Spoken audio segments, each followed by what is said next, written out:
জোহর লিখিত 5-5 পড়ছি আমি, হালেলুয়া।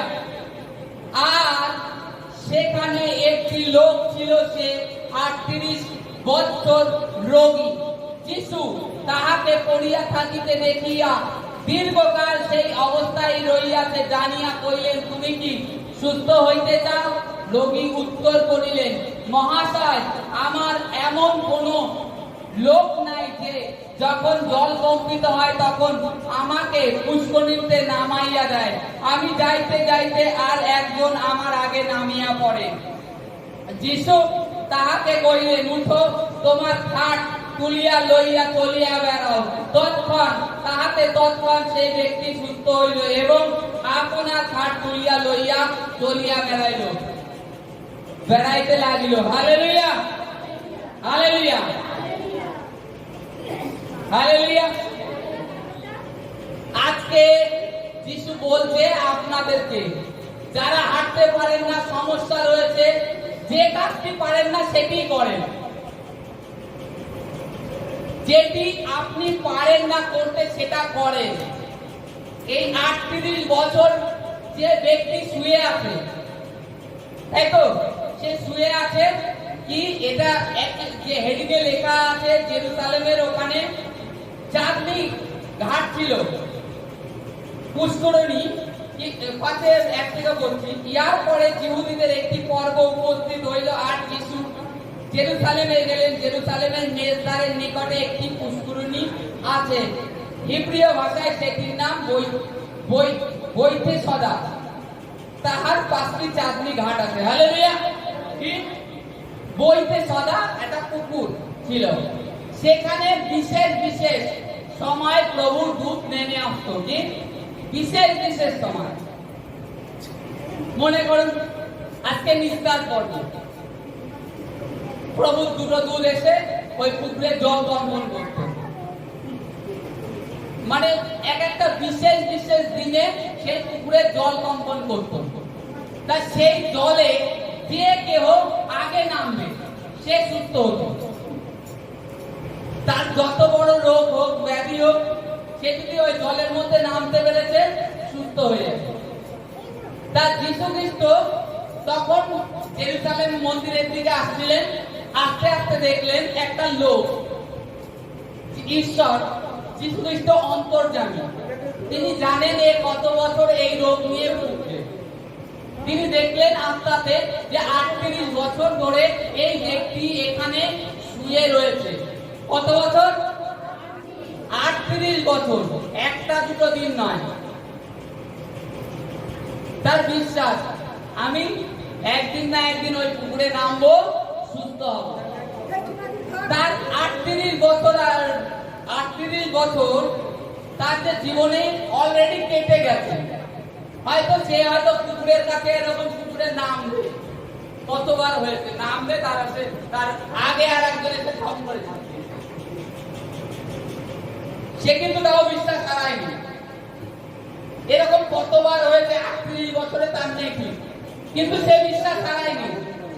বিশ্বাসে দাঁড়িয়েছিল যে আমি সুস্থ হব। এই কারণের জন্য সে যে বিশ্বাসে দাঁড়িয়েছিল, ওইদিকে স্বর্গের দ্বারও খুলে গেছে তার বিশ্বাস দেখে।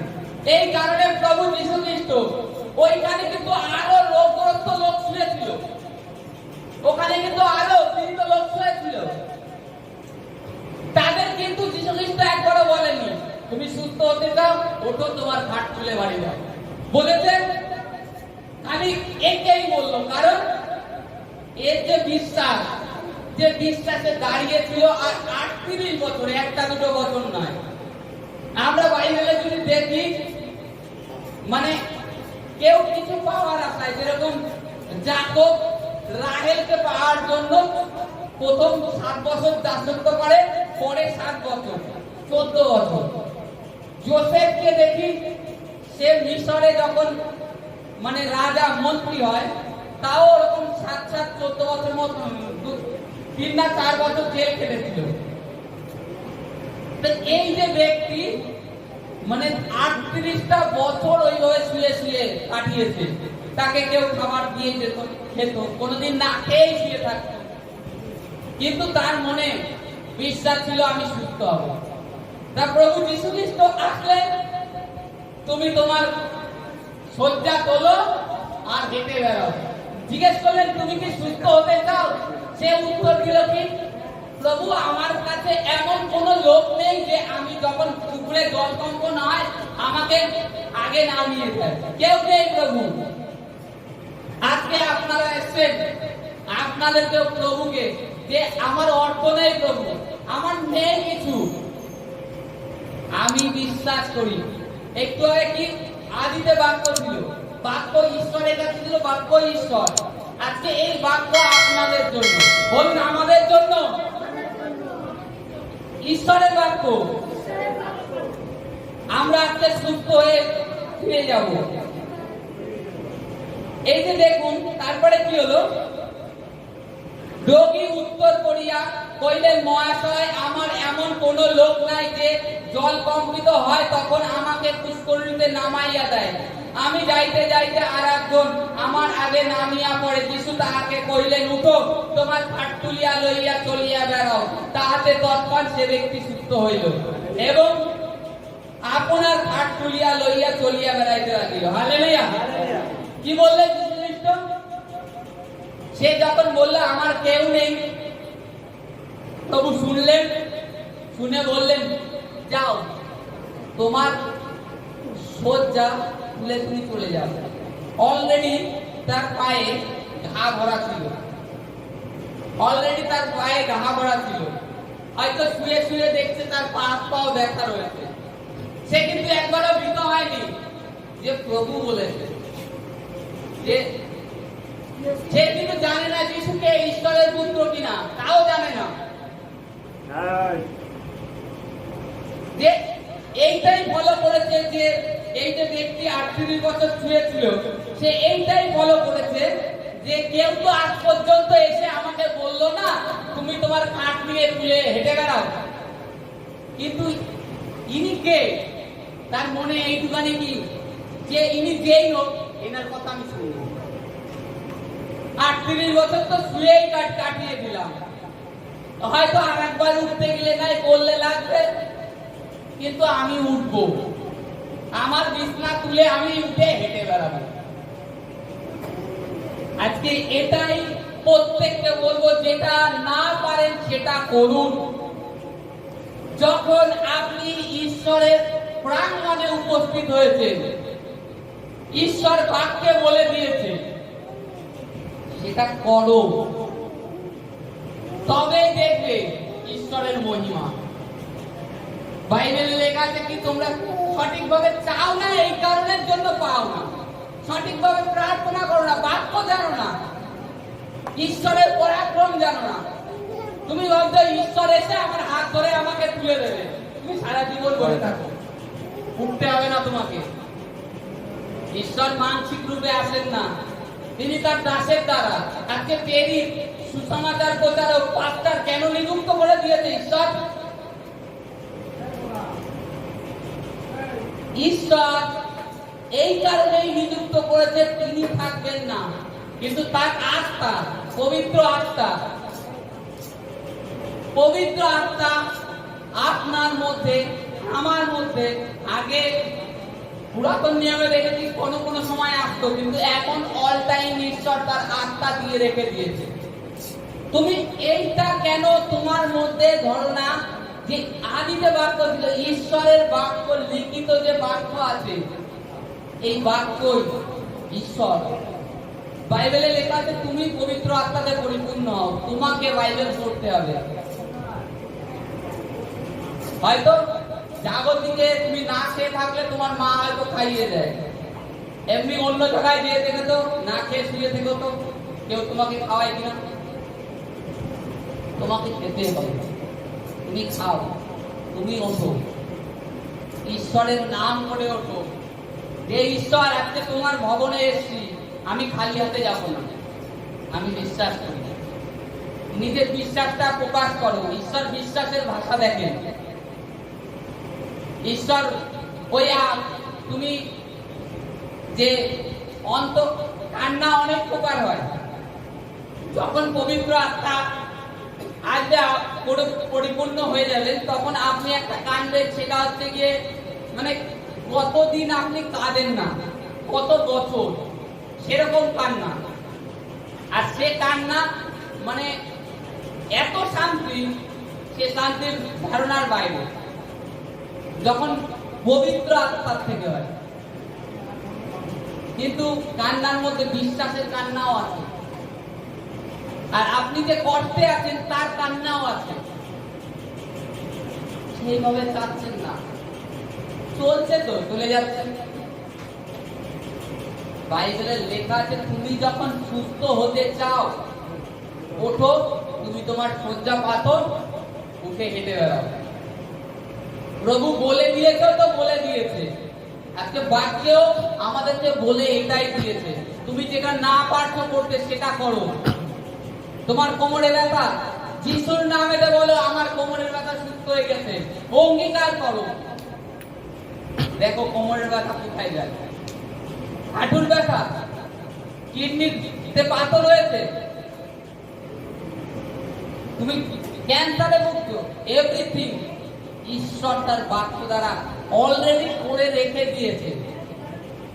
তুমি সুস্থ হয়ে গেছো। প্রভু যীশু খ্রিস্ট যেদিনকে ক্রুশে গিয়েছে, তার যে প্রতিজ্ঞা, এই যে বাইবেলের যে প্রতিজ্ঞা আজকে জ্ঞাত করা যাচ্ছে, যারা আজকে আমরা জানছি, এটা অলরেডি ঈশ্বর করে দিয়ে গেছে, অলরেডি করে দিয়ে গেছে। আমাদেরকে ঈশ্বরের বাক্যে বিশ্বাস করতে হবে, ঈশ্বরের দাসের উপরে, কারণ ঈশ্বরের দাসের উপরে ঈশ্বরের অভিষেক থাকে। ঈশ্বরের অভিষেক থাকে। অভিষেক কথার অর্থ বাইবেলে লেখা আছে, খ্রিস্ট কথার অর্থ অভিষিক্ত। সেই অভিষেক, ঈশ্বরের অভিষেক ঈশ্বরের দাসের উপরে থাকে, ঈশ্বরের দাসের উপরে থাকে। আর বাক্যটাকেও নিজেকেও করতে হবে।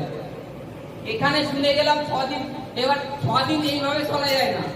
এই বাক্যটা কন্টিনিউ 6 দিন করতে থাকুন। বিশ্বাস, নিজের বিশ্বাস দেখবেন আরো বৃদ্ধি হবে। সুসমাচার শুনতে থাকুন, তখন বিশ্বাস বৃদ্ধি হবে। তখন আপনি প্রার্থনা করবেন, অলরেডি হয়ে যাবে।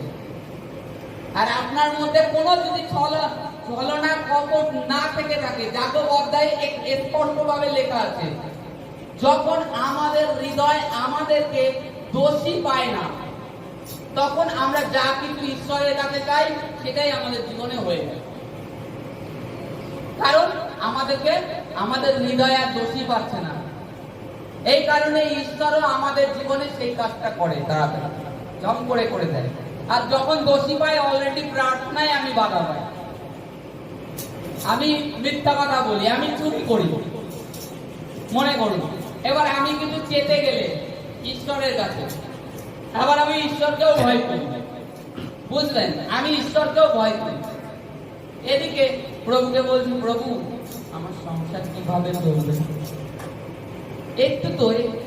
এবার যখনই প্রার্থনা করতে বসেছি, তখনই প্রভু আমার জীবনে এই সমস্যা বের করো। তখন আস্তে আস্তে বেরোচ্ছে সেই অধিকার, যে অঙ্গীকার, সেইটা আর বেরোচ্ছে না। কারণ আমি দোষী, অলরেডি দোষী পাচ্ছি নিজেকে।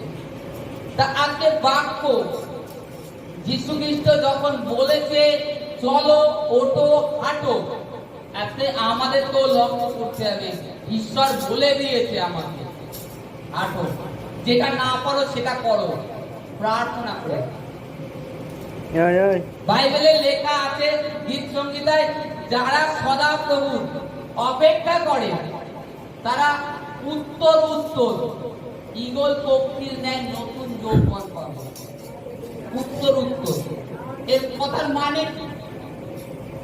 হয়তো আপনার শারীরিক, আপনার মাংসের বয়স হচ্ছে, কিন্তু আপনার আত্মা, ভিতরে আত্মা দিন দিন নতুন হবে।